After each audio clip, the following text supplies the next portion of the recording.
Big pass common man ஷோவில் போய் நிற்கிறதுமே ஒரு சாதனையாக தான் நான் பார்த்தேன். ஏன்னா எந்த சப்போர்ட்டுமே இல்லை. நம்ம தனியாக ஒரு விஷயத்தை அச்சீவ் பண்ணுறோம் அப்படின்னா அது எனக்கு பெருசாக தோணுச்சு. ஆனால் அவங்க எதுவுமே காட்டலை.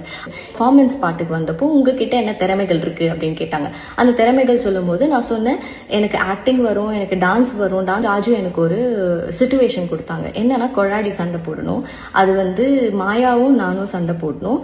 அது அவர் தான் ஒரு ஹஸ்பண்ட் 2 பேரும் சண்டை போட்டுக்கிறன்ற மாதிரி ஒரு சிச்சுவேஷன் கொடுத்தாங்க. நான் அதையுமே பண்ணேன். இது எபிசோடோட ப்ரோமோலையும் போட்டிருந்தாங்க. ஒரு சின்ன கிளிப் இருந்துச்சு. பட் ஆனால் அதையுமே காட்டவே இல்லை.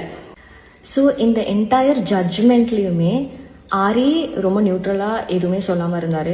ஓவியா என்னை பொறுத்த வரைக்கும் இந்த பொண்ணு ரொம்ப ஸ்வீட்டு, ரொம்ப ஸ்ட்ராங்குன்ற மாதிரி சொல்லிட்டு விட்டாங்க. மாயா இன்ஃபேக்ட் என்கிட்ட டைரெக்டாக ஆன் கேமரா சொல்கிறாங்க, நான் உங்களை தான் செலக்ட் பண்ணியிருப்பேன்னு சொல்லி. ஒரு 4 பேர் இருக்க இடத்துல 3 பேர் சொல்கிறாங்க. ஆனால் ராஜு மட்டும் சொல்லி இது எல்லாமே ராஜுவா ஒரு டிசிஷன் எடுத்த மாதிரி தான் எனக்கு தோணுச்சு. It's purely based on what Raju felt அப்படிங்கிற மாதிரி தோணுச்சு. ஏன்னா இல்லைன்னா தேவையில்லாம சண்டை போடணும். பிக் பாஸ் நிகழ்ச்சினாலே சர்ச்சைக்கு பஞ்சம் இருக்காது. அதுவும் இப்போ காமன் மேன் தொடங்குறதுல இருந்தே பல சர்ச்சைகள் ஏற்பட்டு தான் வருது. எப்போ பொதுமக்களும் பிக் பாஸ் நிகழ்ச்சியில பங்கேற்கலாம்னு அறிவிப்பு வெளியானுச்சோ 1 லட்சத்துக்கும் மேல இருக்கவங்க விண்ணப்பிச்சாங்க. அதுல தேர்வு செய்யப்பட்ட 50 போட்டியாளர்களை இருந்து பிக் பாஸ் வீட்டுக்குள்ள போற சிலரை தேர்ந்தெடுக்க நடுவர்களா ஓவியா, ஆரி, ராஜுன்னு இப்போ ஜட்ஜா செயல்பட்டுட்டு வராங்க. ஆனா ஏற்கனவே கண்டஸ்டன்ட்டை தேர்வு செஞ்சு முடிச்சுட்டு பொதுமக்களுக்கு ஒரு நாடகத்தை வரவழைச்சு அதுல கலந்துகிட்டு வெளியேற்றப்பட்ட காமன் போட்டியாளர்கள் அடுக்கடுக்கான புகார்களை கொடுத்துட்டு வராங்க. இந்நிலைதான் இந்த நிகழ்ச்சியில கலந்துகிட்டே எலிமினேட் ஆன மோனிகா கிறிஸ்டினா ஒரு இன்டர்வியூ கொடுத்திருக்காங்க. அதுல ராஜு குறித்த ஒரு சர்ச்சையான விஷயத்த சொல்லியிருக்காங்க. அந்த விஷயம் தான் இப்ப பேசும் பொருளா இருக்கு.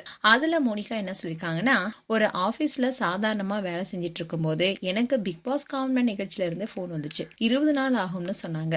வேலை செய்யற இடத்துல என்ன சொல்லி லீவ் கேட்கறதுனே தெரியாம பல சிரமங்களுக்கு நடுவுல பேசி சமாளிச்சுட்டு தான் நிகழ்ச்சியிலையும் கலந்துக்கிட்டேன். ஆனா என்ன வெறும் 3 நாளையே திருப்பி அனுப்பிட்டாங்க. என்ன போல சாதாரண மனுஷங்களுக்கு எவ்வளவோ பிரச்சனை இருக்கும். அதையெல்லாம் விஜய் டிவி நிர்வாகம் யோசிச்சு கூட பார்க்கல. 3 நாளா ஒரு இடத்துல அடைச்சு வச்சு பல டாஸ்க கொடுத்துட்டு இறுதியில வெளியில அனுப்பிட்டாங்க. அதுவும் நடுவுல இருக்க ராஜு பேசிய வார்த்தை ரொம்பவே மோசமா இருந்துச்சு. அதை என்னால ஏத்துக்கொள்ளவே முடியல. அப்போ அவங்க என்ன கேள்வி கேட்டாங்கன்னா, ஏன் இந்த பிக் பாஸ் நிகழ்ச்சியில வந்தீங்கன்னு கேள்வி கேட்டாங்க. அதுக்கு நான் பணத்துக்காக வந்தேன்னு நேர்மையா சொன்னேன். உடனே ராஜுவோ, அப்ப காசு கொடுத்தா எங்க வேணாலும் போயிடுவீங்களான்னு கேட்டாரு. அவர் அதை கேட்டதும் எனக்கு அடுத்து என்ன பேசுறதுனே தெரியல. அப்படியே மைண்ட் பிளாக் அவுட் ஆயிடுச்சு. இந்த மாதிரி பேசுறது ஒரு பெண்ணோட கேரக்டரையே அசிங்கப்படுத்துற மாதிரி இருக்காதா? இதே வார்த்தைய நான் நடுவரை பார்த்து கேட்டு இருந்தா அவங்க ஒத்துக்குவாங்களா? ஒரு போட்டியாளரை தூண்டி விடணும், திணற அடிக்கணும்னு வச்சுக்கிட்டா கூட அதுக்கு ஒரு எல்லை இல்லையா? என்ன கேட்கணும் என்ற விவசாய கூட அவங்களுக்கு தெரியாது. இப்போ விஜய் டிவி வெளியிட்ட ப்ரோமோல கூட இடம் பொருள் ஏவல் தெரியாதான்னு கண்டஸ்டன்ட்டை பார்த்து கேட்குற மாதிரி ஒரு சீனை பார்த்தேன். அந்த ப்ரோமோல இருக்கிற இடம் பொருள் ஏவல் தெரியாதா என்ற கேள்வி போட்டியாளர்களை மதிச்சு பேச தெரியாத நடுவர் ராஜு பார்த்து தான் நான் கேட்பேன்னு ரொம்பவே மனவேதனுடன் பேசியிருந்தாங்க மோனிகா.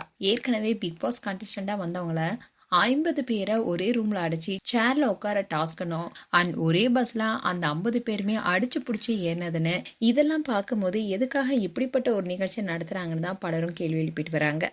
மேலும் பிக் பாஸ் நிகழ்ச்சி குறித்து பல சர்ச்சைகள் இப்போ வெளியாயிட்டு இருக்கு. மேலும் பிக் பாஸ் காமன் நிகழ்ச்சி குறித்து உங்களுடைய கருத்துக்களை கமெண்ட் செக்ஷன் சொல்லுங்க. இது போன்ற வீடியோஸை பார்க்க நியூஸ் தமிழ் கிட்ஸ் சப்ஸ்கிரைப் பண்ணுங்க அண்ட் மறக்காம நோட்டிபிகேஷன் பட்டனை கிளிக் பண்ணுங்க.